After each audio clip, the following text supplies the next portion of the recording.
नाथांच्या या वारीतून पुढे पुढे जात असताना आपल्याला एक गोष्ट जाणवते की गुरुचा सहवास, गुरुचा आनंद हा कशात आहे, तर त्यांनी दिलेली तत्व प्रणाली, त्यांनी दिलेला आनंद आपण आचरणात आणतो, हे आपले गुरु बघत असतात.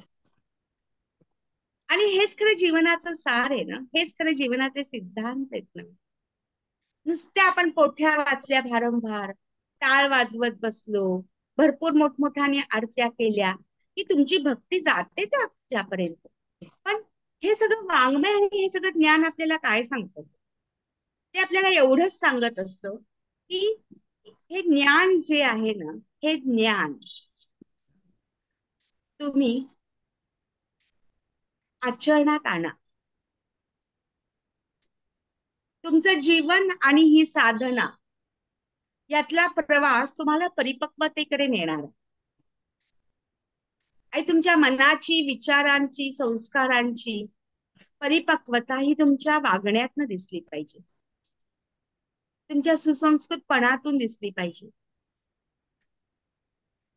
केवळ मोठमोठाले श्रीमंतीत राहणं हा राजयोग आजच्या जन्मात मिळतो, पण सुसंस्कृतपणे जगणं, सज्जनतेने जगणं, त्याला साधनेची जोड असणं, हे मात्र संस्कारातून, गुरुकृपेतून आणि आई वडिलांच्या सहवासातूनच मिळतो. उपजत घेऊन येणारे फार कमी असतात ना. ज्ञानेश्वर असतात, श्रीकृष्ण असतो. आपण काही इतके लहान नाही आहोत, पण इतकेही मोठे नाही आहोत की आपली तुलना ज्ञानेश्वरांशी होईल, विवेकानंदांशी होईल, गुरुमाऊलीशी होईल. म्हणून त्यांच्या चरणापाशी राहण्यात आपल्याला आनंद होतो. आणि मग नवनाथ भक्तिसार या 15व्या अध्यायापर्यंत आपण पाहिलं की मैनावती राणी आपल्या राजाला सतत सांगत होती की आपल्या इथे एक फार मोठे नाथपंथी साधू आले आहे, त्यांच्या पुढे शरणागती पत्कर, त्यांचा गुरुमंत्र घे आणि जीवनाचा उद्धार करून घे. पण राजाला ते पटत नव्हतं. आणि मग हे कानिफनाथ एक दिवशी परत तिथे आले, तेव्हा मच्छिंद्रनाथांच्या मनात असं आलं की गोरक्षनाथांची यांची भेट झालेली नाहीये. जेव्हा गोरक्षनाथ येऊन आपल्याला घेऊन जातील तेव्हा आपल्याला सर्व सुखांना मुकावं लागेल. 16व्या अध्यायाची सुरुवात आपण करत आहोत, तेव्हा 16व्या अध्यायात प्रथम कानिफनाथ आणि गोरक्षनाथ यांची भेट कशी झाली हे आपण बघणार आहोत. आणि मग गोपीचंद राजांनी क्षमा याचना कशी केली हे आपण बघणार आहोत. कारण आपण मागे पाहिलं की जालिंदर नाथांना या सगळ्यांनी गाडून ठेवलेलं होतं. आणि मग गोरक्षनाथ तेथे येऊन आपल्याला घेऊन जातील आणि सर्व सुखांना त्यांना मुकावं लागेल असं मच्छिंद्रनाथांना वाटलं. आणि म्हणून त्यांच्या मनात एक प्रकारची हुरहुर निर्माण झाली. आणि तेव्हा त्यांनी असं ठरवलं की आपल्या शिष्याना श्री राज्याबाहेर जाऊन द्यायचं नाही. कानिफनाथांना अनेक प्रकारचे मोह घातले, पण तरीही कानिफनाथ त्या मोहामध्ये अडकले नाही. आणि मग कानिफनाथांना त्यांनी सन्मानाने निरोप दिला. श्री राज्यातून निघालेले कानिफनाथ पुढे गौड बंगाल या ठिकाणी आले. त्यांची कीर्ती ही सगळीकडे पसरलेली होती. त्यामुळे जिथे जिथे कानिफनाथ जात तिथे तिथे त्यांचं उत्तम प्रकारे स्वागत होत होतं. हेलापट्टणचा राजा गोपीचंद हा पण त्याच्याविषयी ऐकून होता. इकडे जगन्नाथ वरून निघालेले गोरक्ष बंगाल प्रांतामध्ये हिंडत होते, फिरत होते. आणि फिरता फिरता कानिफनाथांची एका अरण्यात गाठभेट झाली. हा सुद्धा एक योगायोग होता, कारण जालिंदरनाथांना गाडून ठेवलेलं होतं आणि त्याच्यातून त्यांना बाहेर काढायचं होतं. तेथे कानिफनाथांच्या मनात विचार आला की गोरक्षांना कोणत्या विद्या अवगत आहेत हे आपण समजून तर घेतलं पाहिजे.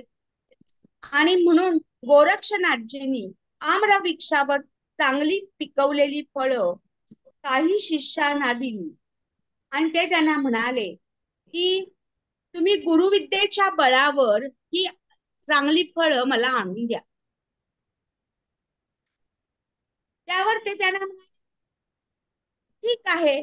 तेव्हा कानिफनाथांनी विभक्तास्त्र आणि आकर्षणास्त्र हे दोन अस्त्र जी होती ती त्या प्रयोगाने ती पिकवलेली जी फळं होती ती आणून दिली. सर्वांनी भरपूर त्या फळांवर ताव मारला आणि गोरक्षनाथांनी दुसऱ्या वनातील नानाविध स्वादिष्ट फळं त्या ठिकाणी आणून आपली किमया कानिफनाथांना दाखवली. सर्व फळं खाऊन झाल्यानंतर गोरक्षनाथ म्हणाले, कानिफनाथजी, या फळांची मजा घेऊन आपण पराक्रम केला आहे असं मला वाटत नाही. इथे साली कोया बिया पडल्या आहेत, त्यांची पुन्हा एकदा तुम्ही फळ बनवून चिटकवली तर हा खरा पराक्रम होईल. त्यावर आपलं काय मत आहे? किती हुशार होते बघा गोरक्षनाथ, आणि काही कमी नव्हते हा. मला गोरक्षनाथ हे व्यक्तिमत्व आणि कानिफनाथ हे व्यक्तिमत्व ना फार वेगळं वाटतं, खरं सांगते मी तुला. वेगळं वाटतं म्हणजे त्यांची जी चतुराई आहे ना, नाथ पंथातली सगळे नाथजी फार श्रेष्ठ होते, पण गोरक्षनाथ आणि कानिफनाथ यांच्या गुरुकृपेतून जास्त सानिध्यात राहण्याचा योग आला म्हणून म्हणते. ते काय म्हणाले, तुम्ही फळं आणून दाखवलीत ही तर किमय आहे, पण आता इथे कोया आहे, साली आहे, हे तुम्ही झाडांना चिटकून दाखवा ना. कोणी सांगितलं? गोरक्षनाथांनी सांगितलं. आता बघा, एकाचा अनुभव घ्यायचा आणि दुसऱ्याचा अनुभव मागायचा, हे पण एक सुचावं लागतं ना, हे काय सहज साध्य गोष्ट नाहीये. म्हणून तर त्यांचं ज्ञानकांड अफाट आहे, गोरक्षनाथांचं ज्ञान भांडार, त्यांचं वाङ्मय हे अफाट का आहे, तर ज्ञानाचा ठायी ठायी आपल्याला अनुभव येतो हो. आणि मग मला तर काही पराक्रम केल्यासारखा वाटेल. तेव्हा ते म्हणाले, ही गोष्ट, ही अशक्य गोष्ट केवळ ब्रह्मदेव करू शकाल, तुम्ही त्यांचे पुत्र असाल तर तसं करून दाखवा. हे उपहासात्मक भाषण ऐकून गोरक्षनाथ म्हणाले, अरे खऱ्या गुरुभक्तांना काहीच अशक्य नसतं. मेरी भक्ती गुरु की शक्ती, खुले मंत्र ईश्वरी वाचा. खऱ्या गुरुभक्तांना खरंच काहीच अशक्य नसतं. ती बढाई ऐकून कानिफ संतापल्याने म्हणाले, नाथजी, तुम्ही गुरुभक्तीच्या वल्गना करता काय? काय दोघं एकमेकांना ओळखत नव्हते का? छान ओळखत होते. दोघं एकमेकांच्या आंतरिक साधना समजून नव्हते का? समजून होते. दोघांना माहिती नव्हतं का कानिफनाथांचे गुरु जालिंदरनाथ आहेत, गोरक्षनाथांचे गुरु मच्छिंद्रनाथ आहेत. हे फार मोठे गुरुबंधू आहेत एकामेकांचे, त्यांची शक्ती महान आहे. दत्तात्रयांचा अनुग्रह दोघांनाही आहे. हे काही माहित नव्हतं असं होतं का हो? नाही ना, असं अजिबात नव्हतं. पण तरी ते एकामेकांशी परीक्षा घेत जणू एक वेगळा संवाद साधत होते. याच्यात कुठेही अहंकार नव्हता, पण प्रत्येकाला आपल्या गुरुचा जो अभिमान होता की अमुक ह्याचा मी शिष्य, त्याचे ते संवाद, त्या ज्ञानाचे ते परिपाठ होते. नाथजी, तुम्ही गुरुच्या वल्गना करू नका. मी तुम्हाला आणि तुमच्या गुरुंना चांगलाच ओळखतो, कारण तुम्ही इकडे खुशारक्या मारत हिंडत आहात आणि तिकडे तुमचे गुरु श्रीराज्यात रतिविलासात दंग होऊन पाप वाढवत बसले आहेत. हे बोल गोरक्षनाथांना लागले. आणि गोरक्षनाथांना अभिमान होता, आपले गुरु कोण? मच्छिंद्रनाथ. आणि आज मच्छिंद्रनाथांबद्दल बोलतायत, काय बोलतायत की तुम्ही अशा गुरूंचा हे दाखवता, पण हे तुमचे गुरु कुठे आहे? हे तुमचे गुरु श्रीराज्यात आहेत, त्यांचं पाप वाढवत आहेत. दुसऱ्यांच्या गुरु, तेव्हा गोरक्षनाथ चिडले आणि पटकन म्हणाले, दुसऱ्यांच्या गुरूंची मूर्खपणे निंदा नालस्ती करण्यापेक्षा जरा स्वतःच्या गुरूंची अवस्था बघा. 2-4 सिद्धींच्या जोरावर तुम्ही शिष्यांचा तांडव फिरवत आहात. तुमचे गुरु गेले 10 वर्ष घोड्याच्या लिडीत कुदत आहेत. हेलापट्ट्यांच्या गोपीचंदाने त्यांना खड्ड्यात पुरलं आहे. एका मानवाच्या कचाट्यात सापडून नरकवास बघणारे तुमचे गुरु जालिंदर कुठे आहेत? ब्रह्मांड हलवून टाकणारे माझे गुरु मच्छिंद्रनाथ कुठे आहेत? त्यांच्या कृपेने मला विद्या प्राप्त झाली आहे, तिचं प्रत्यंतर घ्या. जणू नियतीने त्या दोघांना त्यासाठीच एकत्र आणलं, की ज्यावेळेस ते म्हणाले गुरुचा तू अभिमान दाखवतोस, गुरु श्रीराज्यात आहेत, पाप वाढवतायत, प्रचंड चिडले गोरक्षनाथ, माझ्या गुरूंबद्दल बोलताय, माझ्या गुरूंबद्दल. आणि मग तेव्हा गोरक्षनाथ म्हणाले, माझ्या गुरूंबद्दल तुम्ही बोलताय, पण 2-4 सिद्धींच्या जोरावर तांडा फिरवणारे तुमचे जालिंदरनाथ, त्यांना लिदीत गाडून ठेवलंय, नरक यातना त्या भोगतायत. त्याचं काय, त्याचं तुम्हाला काही आहे की नाही? राज्यात आमचे जालिंदरनाथ होते लिदीत. म्हणजेच काय, प्रकार वेगळा, पण दोन्हीकडे त्यांना गाडूनच टाकलं होतं ना, अडकवून ठेवलं होतं. आणि ते ठेवलं होतं कोणी? अज्ञानातून घडलेल्या या सगळ्या गोष्टी. त्यांना बाहेर पडणंच अशक्य झालं होतं. आणि हे दोघही शिष्य ज्याच्या त्याच्या गुरूंचा हा अडकवलेला भाग बाहेर काढत होते. ह्या संवादातून आपल्याला काय शिकवण मिळते? शिकवण ही मिळते, नाथ तुम्हाला दाखवून देत असतात कशात अडकला आहात, त्याच्यातनं बाहेर या आणि इतरांना बाहेर काढा आणि खऱ्या अर्थाने सूर्याचा प्रकाशात राहा. सूर्याचं सूर्याचं तेज तुम्हाला भाजून काढतं, पण सकाळचं कोवळं ऊन तुम्हाला कितीतरी जीवनसत्व विटॅमिन तुमच्या शरीरात भरत असतं. मोकळे राहा, स्वतःला गाडून घेऊ नका, बंदिस्त ठेवू नका आणि इतरांनाही बंदिस्त करू नका.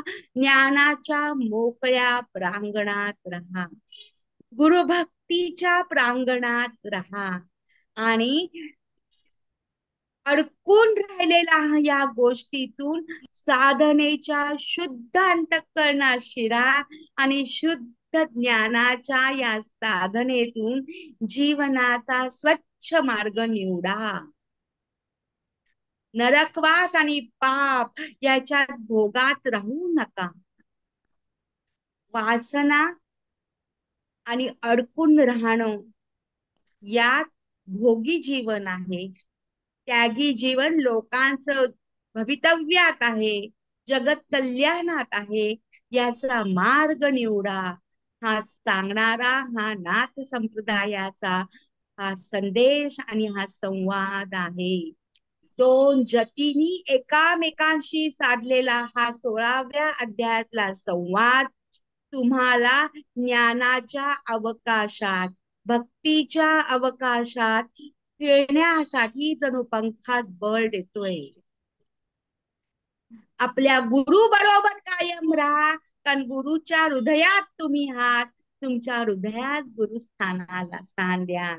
आणि मग हे सगळं ऐकल्यानंतर त्यांच्या कृपेनेच पुढे गोरक्षनाथ कानिफनाथांना म्हणाले, तुमचे नरकवास भोगणारे गुरु जालंधर कुठे आहेत? ब्रह्मांड हेलवून टाकणारे माझे मच्छिंद्रनाथ कुठे आहे? दोघांना आपल्या गुरूंचा ध्यास लागला.